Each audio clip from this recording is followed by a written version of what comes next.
नमस्कार दोस्तों, आपका बहुत बहुत स्वागत है हमारे YouTube चैनल प्रिसाइज ज्योतिष बाई एस्ट्रो दीपेंद्र शुक्ला में। दोस्तों, जैसा कि आजकल हम लोगों की श्रृंखला चल रही है लग्न विशेष को लेकर, उसी क्रम में आज हम पहुंच चुके हैं अपने लगभग आखिरी पड़ाव पे। अभी तक हमने मेष, वृष, मिथुन, कर्क, सिंह, कन्या, तुला, वृश्चिक और कल हमने आपको धनु लग्न की व्याख्या बताई। इसी क्रम में आज दोस्तों हम लोग चलते चलते पहुंच गए हैं मकर लग्न की ओर। मकर लग्न क्यों? क्योंकि यहाँ पर 10 नंबर लिखा हुआ है। 10 नंबर के जो स्वामी या मालिक कह लीजिए वो होते हैं न्यायाधिपति, न्यायाधीश श्री शनिदेव, जो हमारी जिंदगी का कर्म का लेखा जोखा लेकर हमारी कुंडली में विराजित होते हैं और हम सबको उसी के अनुसार कर्म फल देते हैं। इसलिए इतने प्रिय देवता हैं कि अगर ज़रा सा छोटा सा पूजन पाठ कर लो, ज़रा सा पीपल के वृक्ष में कड़वे तेल का दिया जला दो या थोड़ा सा तेल अर्पित कर दो, बस उतने में ही प्रसन्न हो जाते हैं। छोटा सा पाठ पूजन कर लो, उसी में प्रसन्न हो जाते हैं। अब दोस्तों, चूंकि यहाँ पर 10 नंबर लिखा है, इसलिए 10 नंबर के मालिक शनिदेव हो गए और इस कुंडली के सबसे योग कारक यानी बेनिफिशियल प्लैनेट अगर कोई हुए तो सबसे पहले वो शनिदेव खुद हुए। अब उन्होंने उसी तरीके से सारे डिपार्टमेंट्स का डिस्ट्रीब्यूशन भी किया। तो पहला डिपार्टमेंट उन्होंने अपने पास रखा, यानी आपका पूरा शरीर, आपका रूप, रंग, सक्षमता, आपकी ताकत, आपका रंग, सब कुछ उन्होंने अपने पास रखा। अब इसी क्रम में उन्होंने दूसरा भाव भी अपने पास रखा, यानी धन, कुटुंब, आपका पूरा परिवार, दादा दादी, धन का संचयन, ये सारा अपने पास रखा। यहाँ पर अपनी मूल त्रिकोण राशि को स्थान दिया। अब दोस्तों, यहाँ पर समझने वाली बात यह है कि जैसे दूसरा भाव अगर अष्टम से अष्टम की थ्योरी लागू करेंगे तो उस कंडीशन में अष्टम से अष्टम और इससे द्वादश ये भाव मारक हो गया, लेकिन इस कंडीशन में इस लग्न में मारक नहीं हुआ। क्यों? क्योंकि लग्नेश का खुद का जो भाव है, यानी जो खुद की अपनी राशि है, वही दूसरे भाव चली गई है। तो जब लग्नेश की दूसरी राशि खुद के अपने भाव में चली गई है तो उस कंडीशन में अगर यहाँ योग कारक है मकर राशि में, तो कुंभ में तो और भी ज़्यादा योग कारक होंगे। तो इस कंडीशन में दूसरा भाव इस कुंडली में मारक नहीं हुआ। अब इसी प्रकार इन्होंने देवगुरु बृहस्पति को कौन सा भाव दिया? देवगुरु बृहस्पति को इन्होंने एक भाव दिया, तीसरा भाव कुंडली का, यानी छोटी मेहनत, फजूल की मेहनत, छोटी यात्राएं, छोटे भाई बहन, निरर्थक प्रयास, निरर्थक मेहनत, पूरा लाभ न देने की जगह।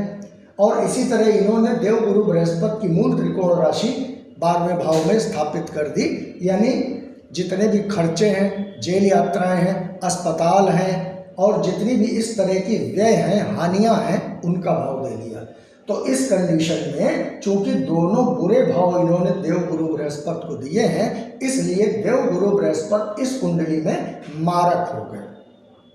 अब इसी तरह इन्होंने मंगल को क्या दिया?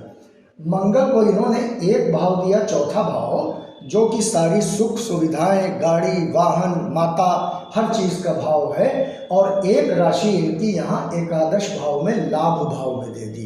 लाभ भाव मतलब इच्छा पूर्ति का भाव, जितने भी आपकी आमदनी है, जितने भी लाभ हैं, बड़े भाई हैं, उन सब का भाव दे दिया। अब यहाँ पर इन्होंने एक भाव, एक राशि मंगल की केंद्र में दे दी और एक दे दी एकादश भाव में। दोनों भाव बहुत अच्छे मिले हैं, लेकिन प्रॉब्लमैटिक सिचुएशन क्या है कि लग्नेश का इनसे बैर है, इनसे शत्रुता है। तो इसलिए चूंकि दोनों भाव अच्छे मिले हैं, इसलिए मंगल इस कुंडली में सम हो गए। न वो बहुत अच्छा करने के लायक, यानी एक प्रकार से आप ये कह लीजिए कि वो न्यूट्रल है। अच्छा करोगे तो वो भी कुछ नहीं बोलेंगे और बुरा करोगे तो भी कुछ नहीं बोलेंगे। अब इसी प्रकार से इन्होंने शुक्र देव को क्या दिया?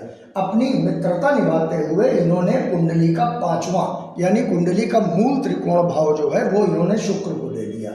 यानी पेट दे दिया, लव रोमांस दे दिया, शिक्षा दे दी, संतान दे दिया, अनसर्टेन गेन्स दे दिए।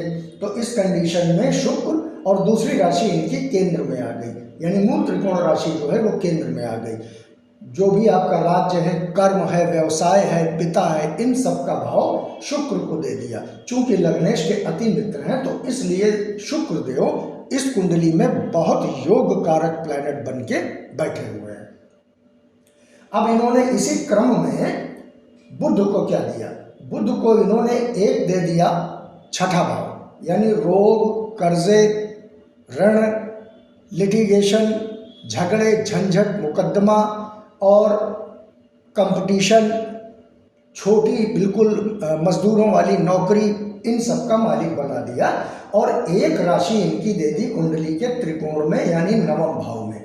तो बुध की जो मूल त्रिकोण राशि है वो कुंडली के त्रिकोण में आई। इसलिए बुध इसको, चूंकि एक राशि त्रिकोण में आई है, इसलिए बुध इस कुंडली के बहुत योग कारक प्लैनेट हो गए।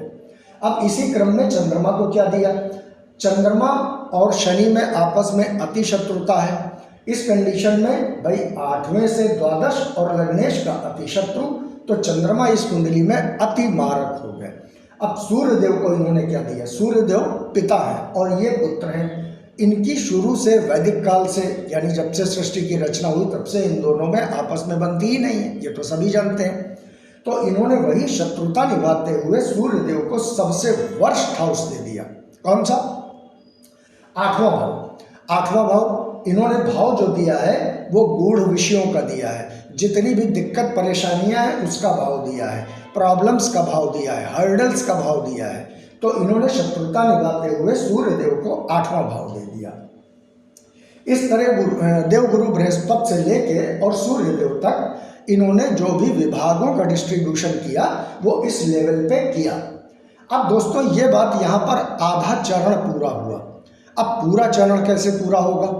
वो ऐसे पूरा होगा जब इनकी प्लेसमेंट, यानी ये गए कहाँ हैं और कैसा लाभ देंगे, वहां पर जाकर पूरा होता है। कैसे? अब जैसे शनिदेव यहाँ इस कुंडली के सबसे योग कारक प्लैनेट है, लेकिन अगर वो उठ के इस भाव में आ जाए तो यहाँ वो नीच के हो गए, यानी जातक बच्चा खुद उठा और नीचता में आ गया। इस कंडीशन में क्या होगा कि ना ही उसे कभी अपने शरीर का कोई लाभ मिलेगा और ना ही वो यहाँ से धन, कुटुंब, परिवार का कोई भी लाभ ले पाएगा। यानी धन और परिवार को उठा के नीचता में रख दिया और खुद भी उठ के नीचता में आ गया। सारी जिंदगी प्रॉब्लम्स में ही बीतेगी। किसी प्रकार का कोई सुख सुविधा, गाड़ी, वाहन, इन सब चीज़ों को, प्रॉपर्टी का माता से कोई सुख नहीं मिलेगा, माता से कभी नहीं बनेगी। अब यही शनिदेव अगर उठ के यहाँ आ जाए तो बहुत योगकारी हो गए। क्यों? क्योंकि हालांकि यहाँ पर शनिदेव की दूसरी जो राशि है वो मूल त्रिकोण की जब यहाँ आएगी तो वो उच्च के हो जाएंगे। तो उच्च के होने से अपनी धन, परिवार, धन का संचय ये उठा के उच्चता में कर दिया और खुद उठा बंदा कर्म में आके बैठ गया। खूब मेहनत करेगा, प्रॉपर्टी बनाएगा और कंप्यूटर से रिलेटेड काम करेगा, राज्य सरकार से मिल के काम करेगा, खूब धन का उपार्जन करेगा। अब यही शनिदेव अगर उठ के 1, 2, 3 इन तीनों भावों में चले जाएं, जिसे त्रिक भाव कहते हैं, यानी हर प्रकार से बुरा व्यवहार ही शनिदेव इस जगह पे करेंगे, एकदम कुंडली का सत्यानाश कर देंगे। क्यों? क्योंकि त्रिक भाव में यहाँ आएंगे रोग को बढ़ा देंगे, यहाँ आएंगे प्रॉब्लम्स को बढ़ा देंगे, यहाँ आएंगे मिथ्या खर्चों को बढ़ा देंगे, अस्पताल के खर्चे, जेल यात्राएं, सब चीज़ों का भाव बढ़ा देंगे। अब इसी प्रकार देवगुरु बृहस्पति की बात की जाए। देवगुरु बृहस्पति इस कुंडली में मारक है, लेकिन अगर वो उठ के यहाँ लग्न में आ जाए तो फजूल की मेहनत नीचता में कर दिया, यहाँ नीच के हो गए। छोटे भाई बहनों से कभी नहीं बनने वाली है, फजूल की मेहनत होती रहेगी, जेल यात्राओं को, अस्पताल को, खर्चों को उठा के नीचता में कर दिया। हर समय आदमी के पास, जातक के पास ऐसे खर्चे लगे रहेंगे कि उसकी जेब में 1000 रुपये है लेकिन 1500 का इंतजाम करना है, तनख्वाह सबको मिल गई लेकिन इसको नहीं मिली। इस तरह की सारी प्रॉब्लम्स होती रहेंगी। अब यही देवगुरु बृहस्पति अगर यहाँ आ जाए तो उच्च के तो हो गए, लेकिन यहाँ भी फल वो खराब ही देंगे। क्यों? क्योंकि मारक है। इसी प्रकार अगर हम मंगल की बात करें तो मंगल इस कुंडली में सम की पदवी लेके बैठे हुए हैं, लेकिन अगर यही मंगल यहाँ उठ के आ जाए तो बहुत अच्छे हो गए। क्यों? क्योंकि वो यहाँ उच्च के हो गए।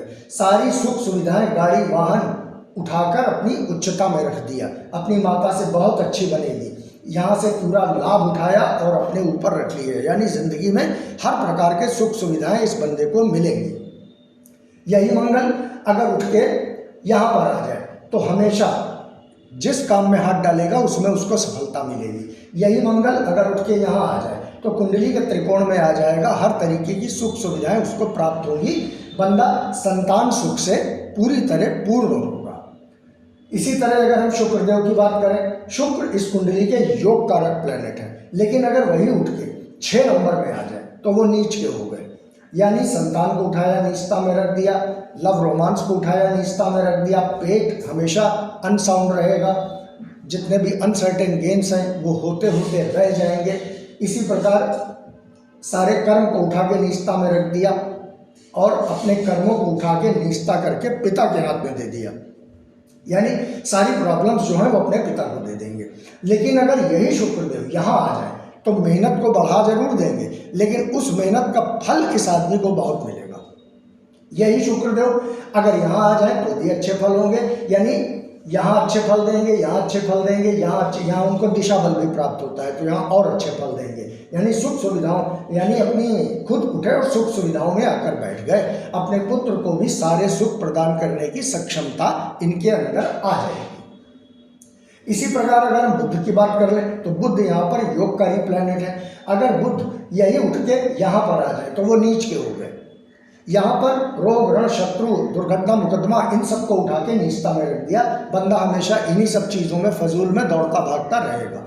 लेकिन अगर यही बुध उठ के यहाँ आ जाए तो योगकारी है, इस कंडीशन में अपनी कुंडली के मूल त्रिकोण में आ गए और अपनी उच्च राशि में आ गए तो पिता के लिए बहुत अच्छे हो गए। धर्म को मानने का, भगवान में कट्टर आस्था होगी और भगवान की आराधना के भरोसे इसके जीवन में हर कार्य पूर्ण हो जाएंगे। यहाँ से दृष्टि डाली, मेहनत ज़्यादा कराएगा लेकिन उसका पूरा लाभ देगा। यही बुध उठ के यहाँ आ जाए बहुत अच्छे फल देंगे, यही बुध उठ के यहाँ आ जाए यहाँ भी अच्छे फल देंगे, यहाँ भी अच्छे फल देंगे। इसी प्रकार अगर चंद्रमा की बात कर लें, चंद्रमा इस पूरी कुंडली में कहीं भी जाकर विराजित हो जाए, यानी चाहे उच्च का भी हो जाए इस भाव में, तब भी वो बुरे फल ही देगा जब भी उसकी अंतर्दशा या महादशा चलेगी। क्यों? क्योंकि शनि से उसकी कतई नहीं बनती है, विष योग का निर्माण होता है दृष्टिगत संबंध के नाते। इसी प्रकार सूर्य की अगर बात कर लें, सूर्य भी इस कुंडली में मारक है, अष्टम के मालिक हैं और बुरे भाव का मालिक। अच्छा हाँ, यहाँ पर एक चीज़ बता दें, बृहस्पति को और बुध को और सूर्य को अगर विपरीत राजयोग की कंडीशन एप्लीकेबल हो गई, यानी लग्नेश अगर कहीं बली हुआ और त्रिक का मालिक त्रिक में ही जाकर बैठ जाए, यानी बृहस्पति यहाँ बैठ जाए, यहाँ बैठ जाए, यहाँ बैठ जाए, तो वो अच्छे फल दे सकता है। बुध अगर यहीं बैठ जाए, यहीं बैठ जाए या यहाँ बैठ जाए तो अच्छे फल दे सकता है। सूर्य अगर यहाँ बैठ जाए तो अच्छे फल दे सकता है। लेकिन हमेशा की तरह मेरी बात, लग्नेश का बली होना ज़रूरी है, वो अच्छे अंश के साथ होना चाहिए, अच्छे भाव में होना चाहिए, और या तो नवमांश में अच्छा हो, चलित भाव में अच्छा हो, या 12 से 20-21 अंश का हो। अगर वो भी कहीं पिटा हुआ होगा तो उस कंडीशन में विपरीत राजयोग की कंडीशन भी नहीं एप्लीकेबल होगी। तो दोस्तों, सूर्य की बात हो रही थी, सूर्य अगर यहाँ पर नीच के हो जाए तो यानी प्रॉब्लम्स को उठा के नीचता में रख दिया कि पढ़ाई ही नहीं पूरी हो पाएगी, यहाँ से दृष्टि डाली, धन संचय में प्रॉब्लम्स होंगी, परिवार के साथ हमेशा वैमनस्य रहेगा, परिवार के साथ कभी नहीं बनेगी, और यहाँ पर पढ़ाई में भी डिस्टर्बेंस रहेगी और हर चीज़ में यानी कर्म में हमेशा उसको दिक्कत रहेगी, नौकरी व्यवसाय पेशा हर चीज़ में उसको दिक्कत रहेगी। सूर्य अगर उठ के उच्च के भी हो जाए तो भी प्रॉब्लम्स ही क्रिएट करेंगे। क्यों? क्योंकि अष्टम का मालिक उठ के चतुर्थ में उच्च का हुआ है, तो अपनी सुख सुविधाएं, गाड़ी, माता, भूमि, भवन में हमेशा रोड़े अटकाते ही रहेंगे। तो दोस्तों, इस कंडीशन में इस तरीके से कुंडली का विवेचन किया जाता है। अब यहाँ पर सबसे बड़ी बात दोस्तों, जो मैंने कहा है या जो मैं हमेशा कहता हूँ, जैसे आप लोग समझते आ रहे हैं, इसमें दो सबसे बड़ी समझने वाली चीज़ें हैं। पहली सिचुएशन ये कि जो भी योग कारक प्लैनेट है या मारक प्लैनेट है, मारक की तो चलिए बात ही छोड़ दीजिए, योग कारक प्लैनेट अगर है तो उसमें अंश बल का होना बहुत ज़रूरी है। क्यों? क्योंकि अगर ग्रह में अंश बल नहीं होगा, वो भी अगर कहीं पिटा हुआ, कम अंश का हुआ, मृत अवस्था में हुआ, बाल अवस्था का हुआ, अधेड़ अवस्था का हुआ, तो वो आपको फल देने का कैपेबल नहीं होगा। इसी प्रकार से विपरीत राजयोग की कंडीशन तभी फुलफिल होगी जब लग्नेश कहीं ना कहीं बली पड़ा होगा।